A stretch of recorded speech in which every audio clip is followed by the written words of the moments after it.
My name is Kenneth Reid, and I'm the proud father of 3 wonderful children.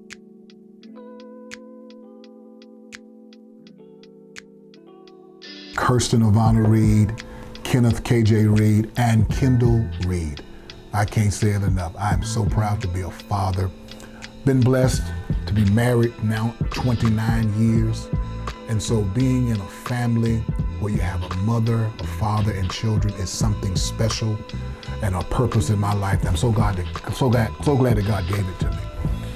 When I think about being a father is one that I believe has to be purposeful. That means you have to know your purpose. A father's responsibility is to protect, to provide, and to give direction to the children. Now, I don't want to get this confused now with being a husband. I want to talk about being a father. I had to learn how to be a father because I was raised by a great father who was also raised by a great father. And I had the opportunity to know both of my grandfathers up until I was 21 years of age. So I know about fathers that are generational.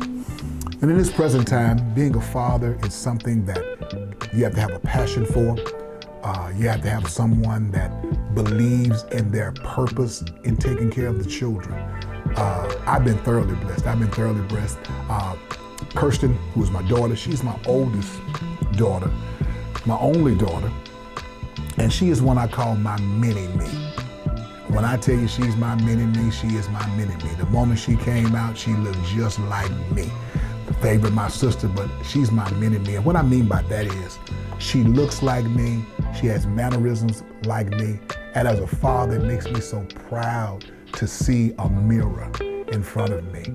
And she's such a joy to have. She's smart, she's active, she's bossy.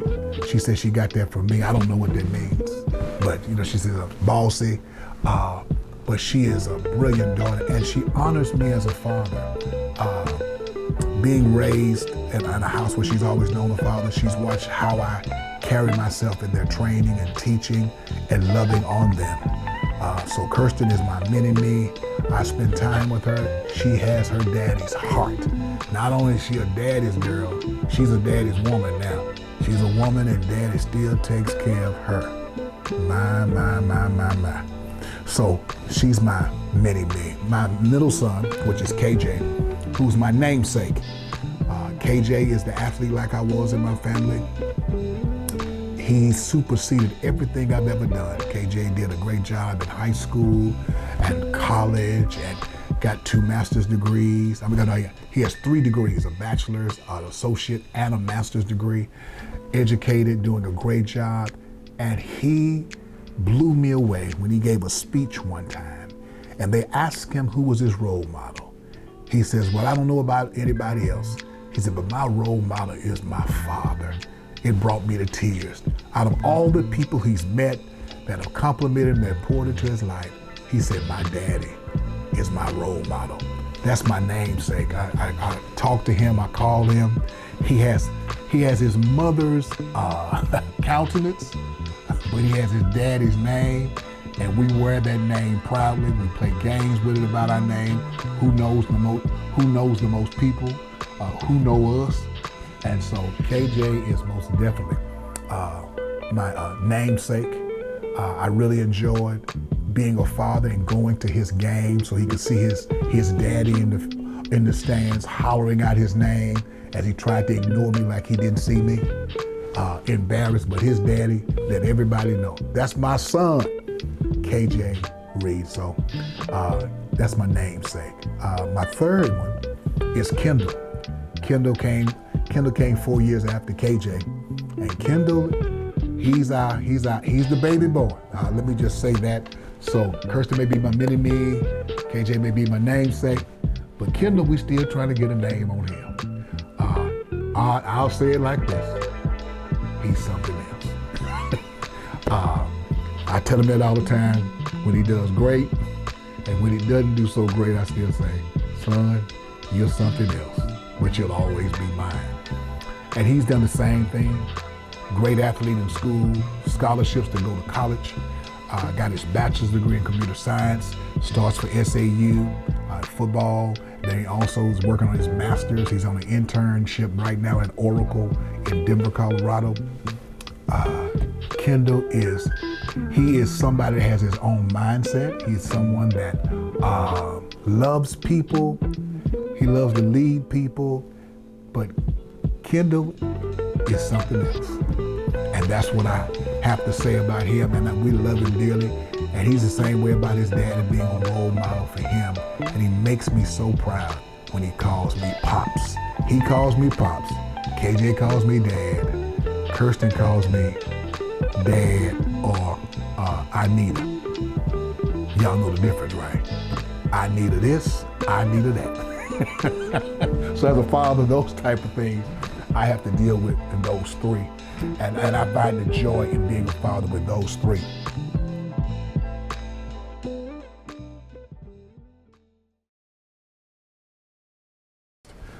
My father is the late Rev Joseph E. Reid Jr., originally from Kibler, Arkansas. When I was born, my daddy was already a pastor. He was a pastor, bivocational, working a job already, as well as church. So when I was born, I was a PK automatically. My father was raised kind of like his father raised him. Hard worker. He showed his love by how hard he worked and how well he provided for his family. I've never missed a meal. I don't know what it is for the lights to be cut off. I don't know what the water is to cut off. I don't know what it is to have an empty refrigerator. I never had to question or ask for anything. Did I always have clothes? I had clothes. And look here, I got some of the things I needed and a lot of the things I wanted. But the basic needs, I never did. Now, as far as my father saying, son, I love you, I love you, I love you. This is what he told me in his latter years. He said, son, I love you. I showed you I loved you by how I cared for you. I made sure that you didn't have to worry about it. And he says, if anybody's proud of my children, it's me. And so, but I learned that even though my father was giving me everything he could in his hand, I wanted to learn more about his heart. So in the last 15 years of his life, he taught me what was in his heart. And I found out how proud he was of me, how much he loved me, how much he taught us work ethic. My daddy had missed his job. He's never missed a day on his job in years. He worked at the place almost 38 years. Never forget one time that it was snowing outside. It was probably about 6 inches of snow. And they told us we didn't have any school. I saw my daddy getting dressed for work. I said, Daddy, you don't have to go to work today. There's snow on the ground. There's no school. You can stay at home with us. He said, son, I wish I could, but Daddy got to go to work. Rain, sleet, or snow. I didn't understand it. But Daddy, thank you. I understand now. Because you have to be a father that makes sacrifices to make sure the family's taken care of. My father taught me with that work ethic. Oh my goodness. I learned that from him. I also learned from him devotion. My father was devotion. He loved devotion. He spent time with God. I watched my father read the Bible and pray every day. Every day. I watched him work 16 hours, 6 days a week before. That's 96 hours. My dad did that. It's only 168 hours in a week. He worked that 96 hours and still went to church and preached on Sunday, and we never missed a beat. So my daddy taught me that, devotion, spending time with God, spending time with your family. So I learned those things from my grandfather. I also learned those things from my grandfather. My grandfather, he had the same work ethic. We were still plowing with a mule up until I was almost 27, 28 years of age. Plowing with a mule, plowing our potatoes. He taught us all that. And he was in his 80s, still plowing with the mule, still being the example of grandfather. So the amazing thing about that, he taught me that work ethic. And let me tell you another thing that our fathers and my grandfather shared with me. We all were preachers. I'm a fourth generation preacher. My father was a pastor. My grandfather was a pastor. And yes, even my great-grandfather was a pastor. So I'm a product of great fathers that were always at home with their children, taking care of their children, taking care of their families. So I've been thoroughly blessed with that. So as being one that has that father generation that in my lineage is great. My kids never had to worry about me coming home. So I believe that a father has to provide consistency. He has to provide comfort. He has to give the kids confidence. And yes, let me tell you something that's missing today, correction. My kids know I believe in correction. I will celebrate you as well as correct you. The word discipline means to change behavior. And so often we think it's all about whoopings. Yes, I have whipped my children before. Yes, I believe in that, I still do. But when they get of age, you can learn how to take a whooping. But can you handle changing mindsets in order to train them so they can teach the next generation of how to live? So I believe that in our time and system that we're in right now, when we're talking about absentee fathers, I ask questions. Maybe there were not enough examples of what a father ought to be. That was not my issue. I had to learn from my father, how to love on my children.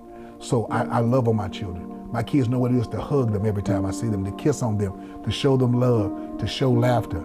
If my daddy cracked a joke, we all laughed, because that was just something new. That was something fresh. I know how it is. I watched how my father treated my mother. It blessed me. My father took great care of my mother. Whatever she desired, he went after and got it for her because he wanted to make sure, because she made such great sacrifices in making sure he felt like he was a man, a husband, and yes, the father of her children. So I've been blessed with that. I'm blessed with a lovely wife that's such a great support to me as a father. I am excited. I used to be a type of father that always would say the most discounted holiday on the calendar, the one where you try to find the cheapest gift. You look for the clearance rack. I'm just talking about what I'm talking about. So Father's Day, I would be an advocate and say, when will y'all do something for us? Well, about 2 years ago, it changed my life. My wife, after getting up in church and telling that when the family's gonna start doing something for the fathers, like I always do, my wife told me this: get in the car. Get in the car now.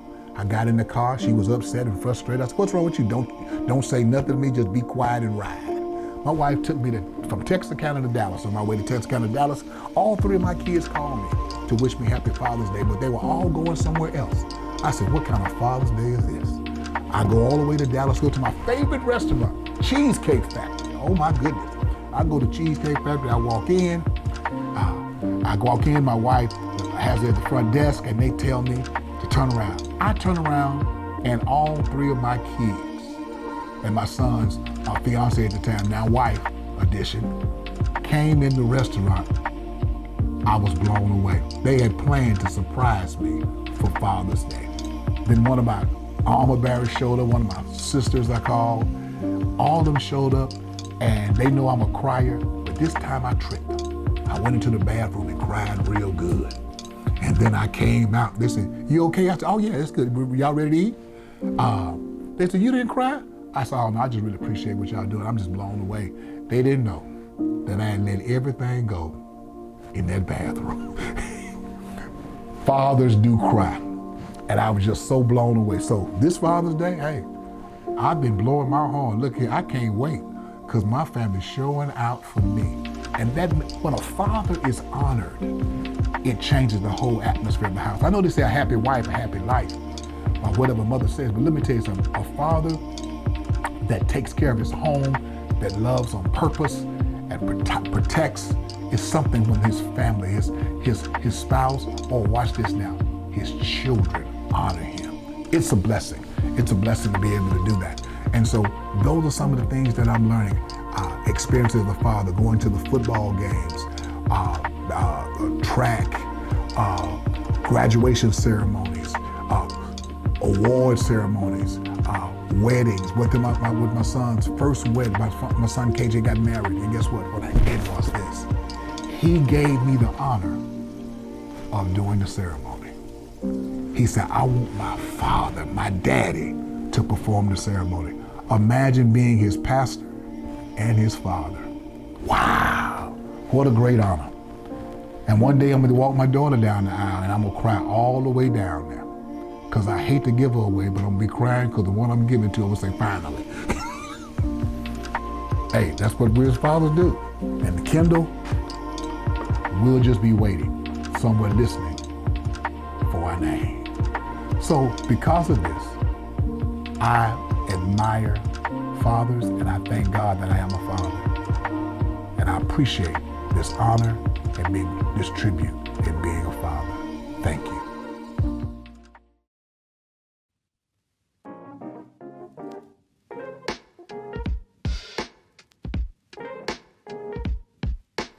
The type of advice I would give to new black fathers with this, first of all, know your competency. What I mean by that is, what do you know about being a father?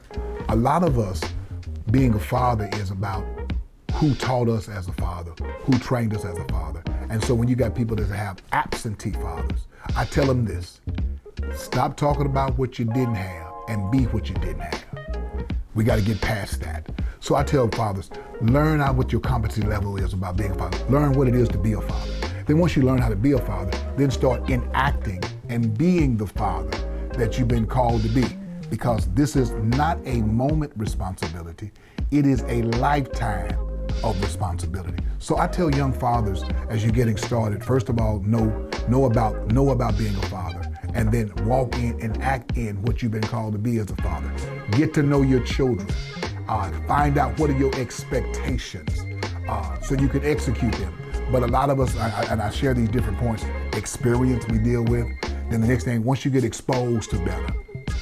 So you got experience, exposure. These are what I live by. And once you get exposed, you get expectations. And once you get your expectation, you can do your execution. And once you learn execution, you become an exhibit. And once you exhibit it, you become an example. And that's when you start really being the father that you need to be. Nobody has a plan book, or there's some things you're gonna learn on your own, but one thing for sure is the child should never doubt about your presence.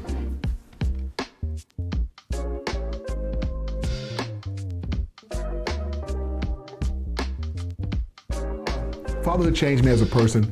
It made me mature because I realized that I'm not here by myself.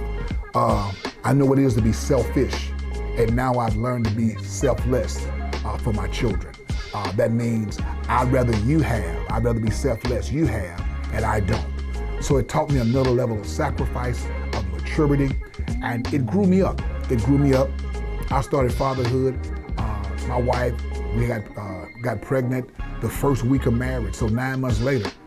I've only been a husband 9 months, and I started being a father 9 months later. So that's what I learned. That's what I learned to do when it comes to that. So that's what I work on. That's what I make to make this happen.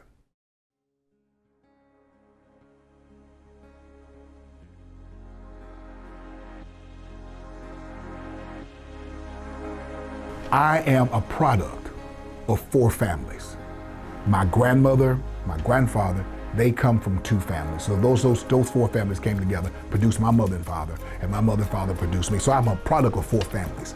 In doing so, I've had strong grandfathers and grandparents. I had great uncles. I'm named after my uncle, which the name Kenneth. That's where I got it from. And Kenneth means in German, handsome. That was for free. So I've had great uncles on both sides of the family. My personality, I got more from my uncles on my mother's side. So I had great men that really poured into me. I had great deacons at the church that helped me, men that helped me. Being a leader in sports and everything like that, I had great coaches that helped me. I came through an era where I know what it is to have a black principal at the middle school. And we call him Coach Thompson, or Mr. Lewis Thompson. I know what it is. I know what they have is in the junior high to have a black male principal, Mr. Caldwell. I know what it is to get to the high school and become a part of the first and only, till here lately, first only black head principal at Arkansas High. I had him for 3 years. Mr. McDonald for 2 years as assistant principal. So I've learned these men, great fathers, poured into me and taught me how to be the father I am today. My bishop, all these guys, older brothers, my fraternity. I learned these different things. So Omega Psi Phi, learn these different things. So I am a product of every man that has been in my life. I'm a sum, watch this now. How can I say this so you understand? I am a sum total of their choices. They chose to pour into me. That's why I am where I am, because of them.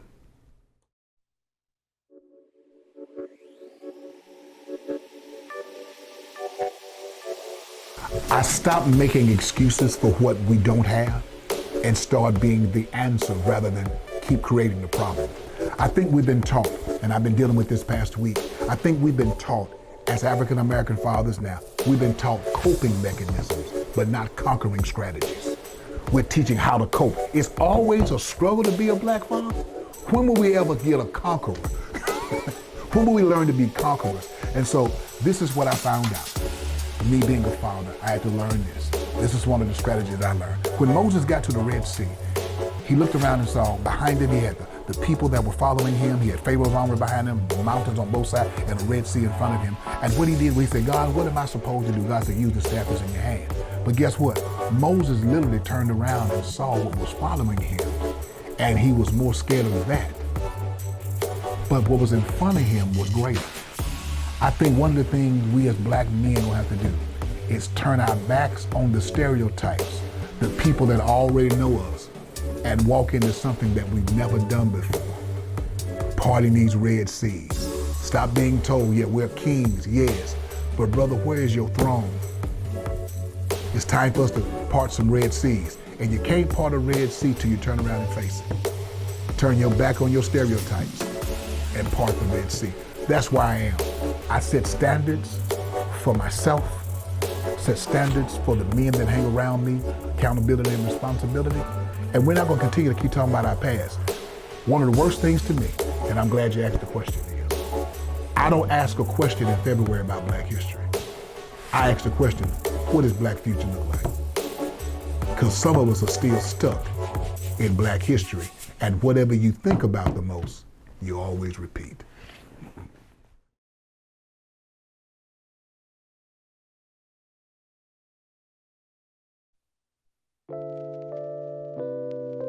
In 2014, I diagnosed with kidney failure. My daughter Kirsten, I just dropped her off at school in August. 2 weeks later, it was our wedding anniversary. I'm in Miami, Florida. And I said, something is not right. And I came back that Tuesday, and my doctor called me crying and said, Pastor, get to the hospital. I don't know if your kidneys are working anymore.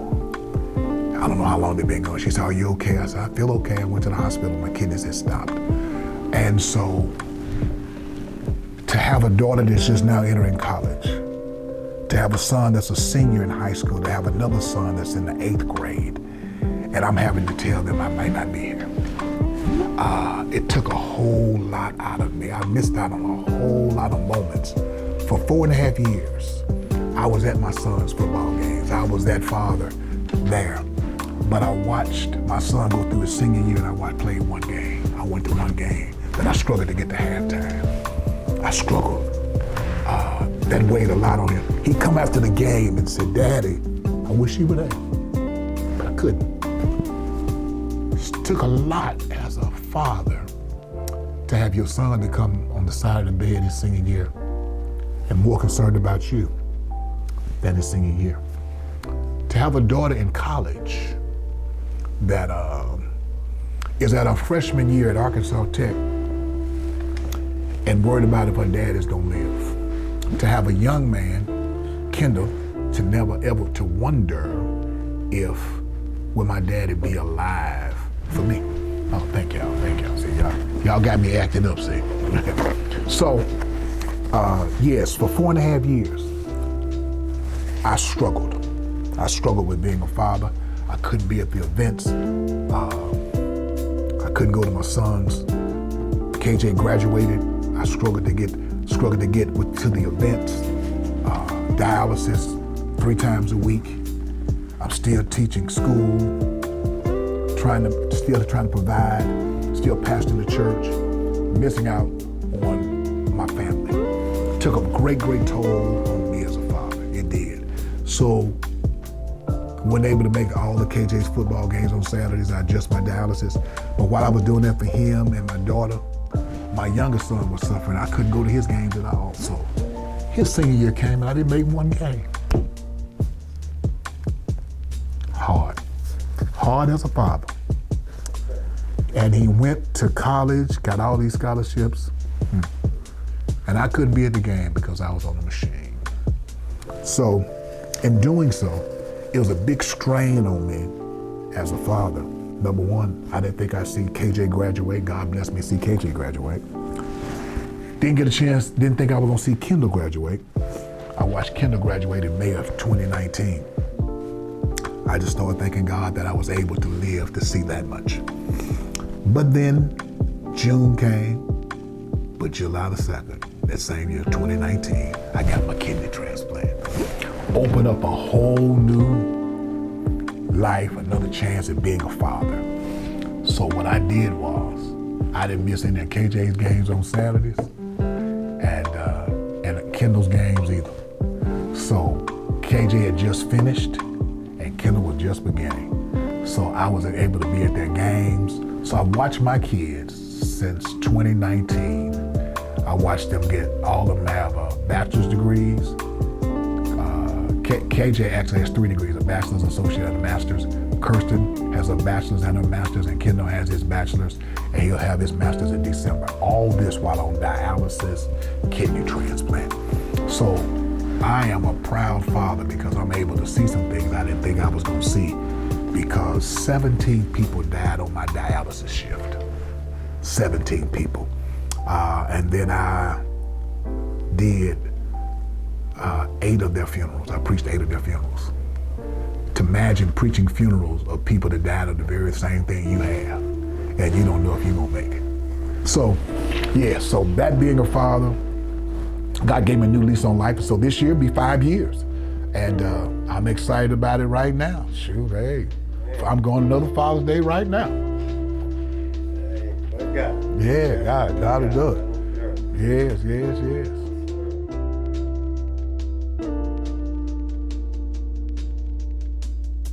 If it was one thing I would do differently, I would have spent more time with them, developing them, instead of being a better father to other people's kids than I was to mine. Spending more time. A lot of people don't understand that I'm a pastor and a teacher, a principal. These roles, we serve other people while our kids wait in line. I know what it is to be at the plays for other people's kids, and I can't go to mine because my job says I gotta be at the school. So I know what it is to my kids to get awards and I can't be there because I'm doing something else. So if there's one thing I would change, it's the ability to spend more time with them and the things that matter to them, to hear their heart more, and just, now I just love on them every day. So that's me, more time with them.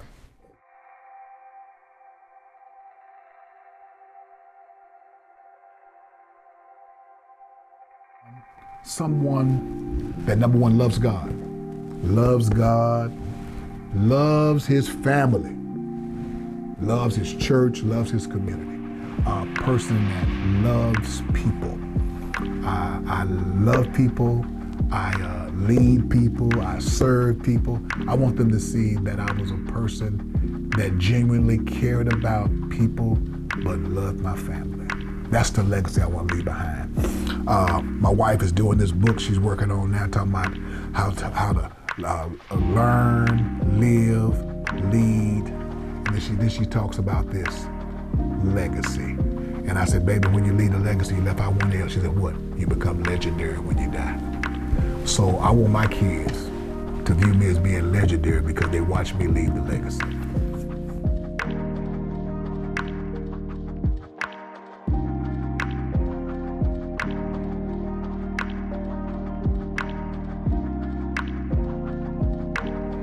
If I want to think about being a father, first of all, I want to thank my father, the late Rev Kenneth Reid Jr. He said, son, I'm going to leave you with 2 things, prayer and the word of God. That's only 2 things he said he left for me. He helped me be a father. My mother Wow, my mother, she's still here. She just got through telling me. She looked at me, my brother, I said, Reg, and Colette and JoJo. She said, I can't believe all that came out of me when I see y'all. So my mother, my grandparents on both sides of the family, I was blessed to have all four of them up until the age of 19. So my grandparents, my uncles, my siblings, of course, my wife, my kids, my Bishop Edward Stevens, Jr. there in Memphis, Dr. I.V. Hilliard, all these guys, Carlos Malone, these are guys that poured into me. Bishop Paul Morton, all these guys poured into me. My local friends, my best friends, Eric Hill, James Mitchell, the late Steve Moe. He ain't never been late, but he's no longer with us. Clint Brewster, Roger Harris, these guys, my two brothers, Galen Anderson and Angelo Conway. These are guys, man, and I'm just naming out some names of people that have made me to where I am, and I thank God for them. I. Donald Nelson, the late Robert McDonald, George Moore. These are great guys. Apostle Carl White. These guys have been just poured so much into me. Coach Larry Hubbard, Mr. Lewis Thompson. All these guys were instrumental in my life. Ronald Washington. I mean, I'm talking about black men that poured into my life and been such a great asset for me. When I think of those guys, even in my church, the deacons at the Antioch Baptist Church that have been so near and dear to me. Thank God for them. That raised me up, the Brother Matthews, Brother Boone, the Walkers, the Burns family, all those families there in Antioch, the Griffins, all of them helped me be who I am. Also, right even here in my churches here, New Hope Baptist Church, Henry Arthur Williams, Charles Patton, Deacon Henderson, all these guys made me something who I am, man. I'm at the Mount Grove Baptist Church. All the deacons that started out with me have gone on to be with the Lord. But guess what? I've lived and did most of their funerals. They're going on to be with the Lord. My senior saints here, my deacons, oh my goodness. My armor bearers. I can go on all day. I got 3 armor bearers that right now, Brother Steve Golston, Brother Eric Richardson, and Elder Thomas Oliver, who I call the T.O. He's Tommy. If you watch Power, everybody needs a Tommy. And I got one. So those guys have been so instrumental in me, so dear, near and dear to me, and being a father, helping me to be a father, because they show me through being sons, sonship. So my ministers, my elders, all these people, my school, I've taught in all the school districts here except one. These students make me feel like something special.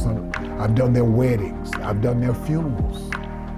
All these are going to make me the who the father I am. They call me, you my pawpaw, you my father, you like my daddy. I'm like, oh my goodness. That's what I be saying, oh my goodness. My kids be like, who all this family? My sister Colette says, you give us more cousins. So all these people have made me who I am. My wife is something special. She's something special. I've been with her 37 years. So yes, these people have all, maybe I'm missing some far and near, but Bishop Stephen Arnold. Yeah, I can't forget Bishop Stephen Arnold. Oh, he's a big brother and father. So these guys, Daryl Roberts, all these guys have been something special.